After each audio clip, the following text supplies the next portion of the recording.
I never expected to find myself in this predicament, doubting everything I believed in. My faith was always firm, a foundation that could not be undermined. Or so I thought. Pastor James had led our church for as long as I could remember, and he was everything a good pastor should be: dynamic, knowledgeable, and kind-hearted. However, there was something odd about how he handled me. At first, I didn't think much of it. It began with little things, like a handshake that was just a second too long, and comments that sounded a little too intimate. He'd say, "You have such a beautiful soul," with a gleam in his eyes that I couldn't place. I dismissed it, telling myself that he was simply being kind and that I was overthinking things. After all, he was married to Claire, whom I knew well. She was just as committed to the church as he was, constantly at his side at every function. It seemed impossible that he would ever transgress any bounds. Then followed the late-night texts. They were never openly wrong, but something about the way he asked about my day or sent me Bible scriptures to brighten my spirits at midnight felt off. Why was I the only one he reached out to about this? I attempted to ignore the growing discomfort that accompanied each message, persuading myself that it was all in my mind. After all, I trusted him. He was my preacher.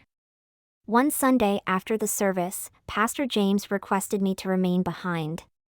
I assumed it was something to do with the youth group, which I had been heading for a few months. However, when I entered his office, the door closed abruptly behind me. "I observed you have been," he began, his tone gentler than normal. "I want to make sure everything is well. You realize you can talk to me about anything, right?" I nodded, feeling rather nervous. True, I had been pushing back, avoiding his texts and limiting our chats to church-related topics. But now, sitting in his office, with the door closed and his gaze fixed on mine, I had no idea what to say. I couldn't shake the tension in the air, which I knew we were both experiencing. Then he approached, bringing a chair next to mine. His fingers lightly brushed my shoulder, and my heart raced. "You appear anxious. Maybe I can help you get through it," he whispered quietly. The space suddenly felt smaller, and I could feel the weight of his presence, his proximity. I wanted to get up and leave, but something held me stuck in place. I never envisioned finding myself in this circumstance. Pastor James was a godly guy who I had respected for many years. But now we're sitting alone in his office, and everything feels weird. Nonetheless, I couldn't deny that a part of me was pulled to him, to the comfort he appeared to provide in that moment. "Let's pray together," he added, his voice barely audible. But this prayer did not feel like those we said at church, surrounded by others. This seemed too personal. My hands shook as I grasped his. What was going on? Why could I not force myself to leave? As Pastor James began to pray, his words felt familiar, even soothing. But the way he clutched my hands didn't seem like the type of prayer I expected. His grasp was solid, and his voice, while calm, possessed an unusual intensity. "God, we seek your direction in these times of difficulty," he remarked. But I couldn't help but wonder if he or I were confused. His hand slipped from mine, lingering on my wrist for just a minute too long before releasing completely. When the prayer was over, there was a heavy quiet between us. I could feel the weight of his attention on me, as if we were both waiting for something to happen, which neither of us could completely acknowledge. My heart was racing, and I could feel the line between pastor and congregation beginning to dissolve, if it hadn't already. I stood up swiftly, hoping to relieve the stress. "I should get going," I muttered, averting his gaze. He arose, too, approaching closer, and before I could react, he rested his hand on my arm again. "You don't need to rush out. I want you to know that no matter what happens, I am here for you." His speech was soothing, yet his touch pushed me into a state of terror. For the first time, I allowed myself to fully accept the connection that had been quietly developing between us. It was subtle at first, but now it seemed like an implicit agreement that none of us could deny. He was a man of God, and I had come to him for advice, but it was turning into something more hazardous. "I know you're here for me, but I think I need some space," I murmured, my voice trembling. His hand slipped, and I thought he was going to let it go, but instead his expression softened, and he came forward, blocking my way to the door. "I don't believe you understand," he added, dropping his voice. "I care more than you realize." The words hung in the air, heavy with implications. My heart quickened as his meaning became evident. It wasn't about the church anymore. It wasn't about becoming a member of his congregation or having him as my spiritual leader. This was something deeper, more intimate, and far more deadly.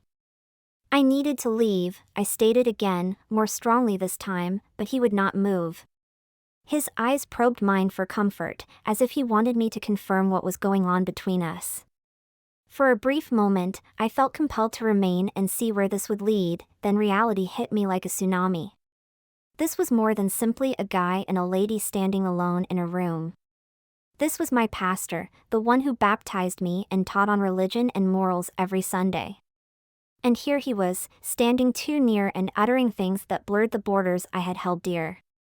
"I really need to go," I said, pushing past him toward the door.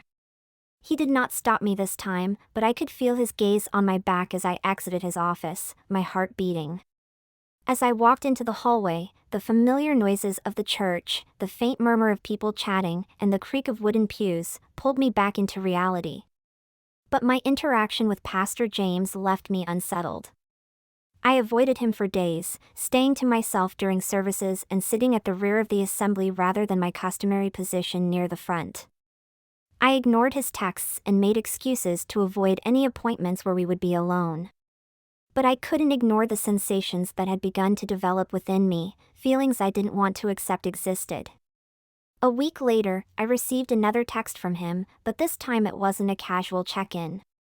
It read, "We need to talk. I can't quit thinking about you." My stomach sank. I wasn't sure what to do. Shall I confront him? Should I disregard it? The borders had already been breached, and I knew if I answered, there would be no turning back. Despite everything, I felt compelled to answer. Part of me wanted to know why this was occurring and what it meant for us, if we even existed. I paused for what felt like hours before ultimately drafting my response. "We can't do it," I wrote, my fingers shaking as I pressed submit. Almost quickly, his response arrived. "I understand, but I don't think I can quit." After hearing his response, I felt a surge of terror. What did I get myself into? I had always trusted Pastor James, but suddenly I felt imprisoned in something far greater than I could handle. His comments repeated over and over in my head, making it difficult to think straight. "I don't believe I can quit." What exactly did he intend by that? Was it a transitory emotion, or something more dangerous? I couldn't return to his office. Not now.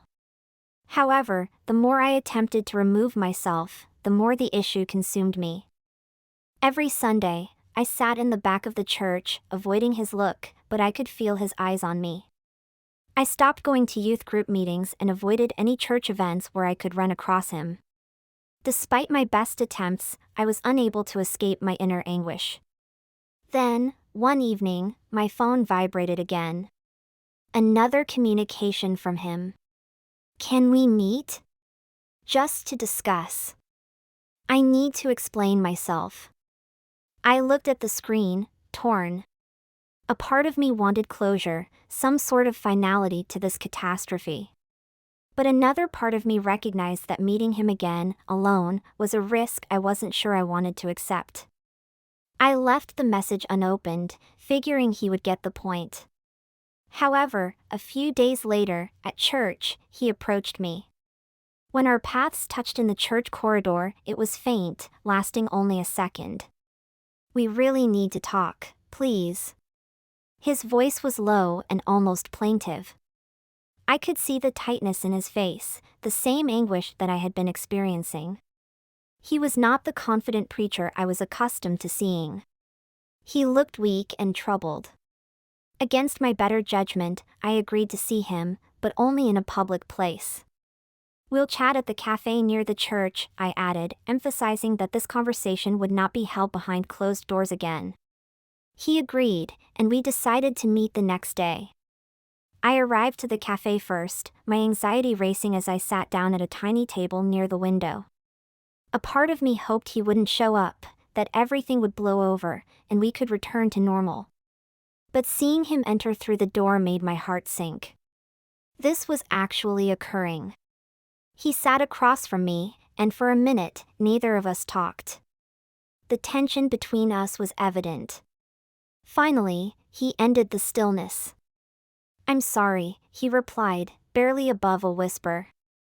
"I have been suffering with this for a long time." I swallowed hard, not sure how to react. I asked, my voice firmer than I felt, still unsure of what I was asking. He groaned and ran a hand over his hair. "I know it's bad to have feelings for you, and I've been praying for wisdom, but I can't seem to let go of them. You mean more to me than just someone in my life." Congregation. His comments hit me like a blow in the stomach. This wasn't just a passing interest. He had sentiments for me that he could not control. I wasn't sure what to say. Part of me was gratified, in an odd sense, that someone like Pastor James, who was supposed to be above all of this, had chosen me. But the rest of me felt ill. This was wrong, and I knew it. I tried to bring the topic back to reality by saying, "You're married. You have a wife and a congregation, you cannot do this." "I know," he said swiftly. "I adore Claire, but it's different with you. I've never felt this way before, and I'm not sure what to do with it." I shook my head, attempting to grasp everything. "You cannot just act on these feelings. You are a preacher. You are meant to guide us, not." I paused, wondering how to continue the phrase. I didn't want to accuse him of anything, but the truth was right there between us. He leaned closer, his voice gentle yet demanding. "I am not asking for anything improper. I simply want you to realize how difficult this has been for me. I did not expect you to feel the same way, but I needed you to know." I stared at him, hoping to see some resemblance to the man I had always admired, but all I saw was someone who had crossed a boundary, someone who had allowed his emotions to interfere with his obligations. This was not the man I thought I knew. "I'm not sure what you expected me to say," I said, my voice trembling, "but this. Whatever this is, it cannot happen. You must focus on your marriage and your beliefs. You cannot keep pulling me into this." He nodded slowly, his expression clouded with shame. "I understand. I apologize. I should not have put you in this situation." I rose up, prepared to depart. "I think we should retain our distance for a bit. I will continue attend church, but I need some room." He did not argue. He just sat there, gazing at the table as I walked out of the cafe. I knew it wasn't the end. There was too much left unsaid, and too much tension remained between us. But for the time being, I needed to go out, breathe, and figure out what to do next. Weeks passed, and despite my efforts to move on, the tension between Pastor James and myself persisted like a storm cloud over my life. I attended church less regularly, always sitting in the back and seldom remaining for the post-service discussions. I stopped responding to his texts, and while he had stopped reaching out as frequently, the few messages I did receive were heavy, and I didn't want to bear them. "Are you okay? Can we speak? I miss our discussions." I ignored them all, knowing that answering would only lead me further into a predicament from which I wanted to leave. But it wasn't so simple. Every Sunday, I felt his presence in the pulpit. His lectures, which were previously full of hope and inspiration, suddenly seemed heavy with unspoken words, and I couldn't help but wonder whether the rest of the crowd saw the difference in him. One Sunday, after a particularly painful service, I chose to stay behind. I told myself not to talk to Pastor James, but instead to gather my thoughts in the peaceful sanctuary. Most people had departed, and the chapel was practically deserted when I heard footsteps coming. My heart fell when I realized it was him. "I didn't expect you to remain," Pastor James murmured quietly, standing a few steps away from me. His eyes looked haggard, as if the weight of the world had finally caught up to him. I rose up and prepared to leave, but something in his look stopped me. He looked dejected and broken in a manner I had never seen before. "I just needed some quiet," I explained, my voice steady and measured. "I am not here to chat." He nodded but did not move. Instead, he sat in a pew, hands folded on his lap. "I think I'm losing everything," he murmured, barely audible. "Claire, what about the church? I'm not sure how to remedy this." I paused.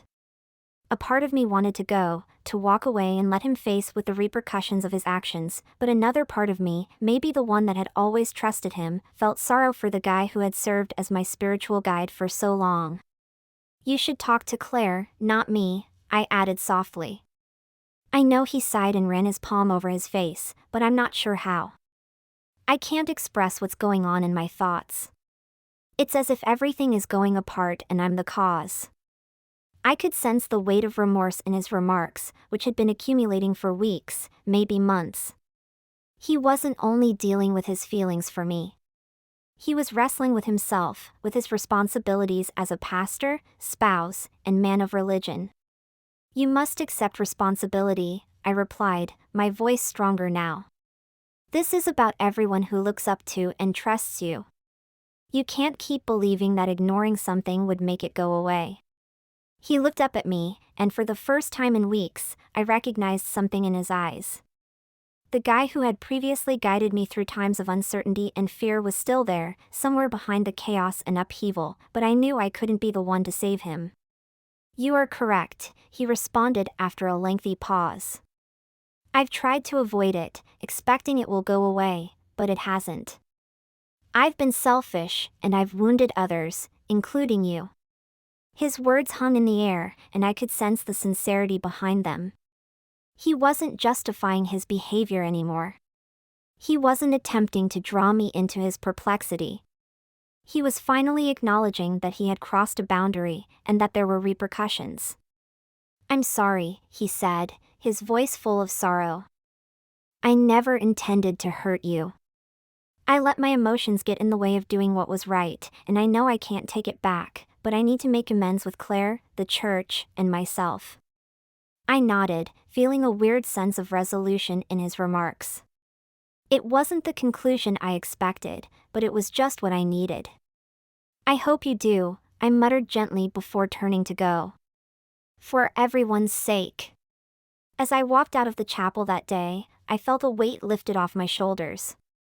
It wasn't over totally. There would still be whispers, inquiries, and maybe rumors, but I had done what I needed. I walked away from a circumstance that might have devastated both of us. Pastor James and I never discussed it again. He concentrated on repairing his connection with Claire, and I found my position in the church again, but things were never exactly the same. My faith in him was damaged, but I realized that even the ones we look up to the greatest can fall at times, and it is up to us to select the best road forward. Pastor James stayed with the church, but with a new sense of humility. He had faced his reckoning, and while the path ahead was unknown, he was finally prepared to travel it alone.